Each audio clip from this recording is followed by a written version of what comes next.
এক নাসির পাটোয়ারি একটা রাজনৈতিক বক্তব্য দিছে, শুরু হয়ে গেল প্রকাশ্যে হামলা। চরমনাইকে সালাউদ্দিন সাহেব বলছে চরের দল, আর কয়েকটি দল সোহরাওয়ার্দী উদ্যানে জনসভা করেছে, বলছে সংসদের নিম্ন কক্ষে অনুপাত চাই, উচ্চ কক্ষে অনুপাত চাই, অনুপাত ছাড়া নাকি বাংলাদেশে নির্বাচন হবে না। যারা এই কথা বলছে তারা একটা চরের দল, তারা কখনো একটি আসনও পায় নাই, একটা মেম্বার চেয়ারম্যানও হইতে পারে নাই। শেষ পর্যন্ত একটা সিটি কর্পোরেশনের নির্বাচনে আওয়ামী লীগের অধীনে নির্বাচনে গেছে, সেই নির্বাচন আমরা বর্জন করেছিলাম, সেখানে একটা দন্ত মোবারক শহীদ হয়ে গিয়েছে।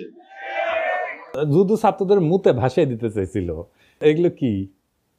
এই কথা বললে একেবারে একেবারে স্যাট করে উঠলে হবে।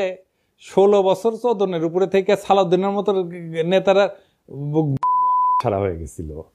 কক্সবাজারের নাকে খদ্দিয়া বদিয়ার বাইকটা জাফরের ভয়ে রাজনীতি করিছে, ওগুলো জানি না আমরা।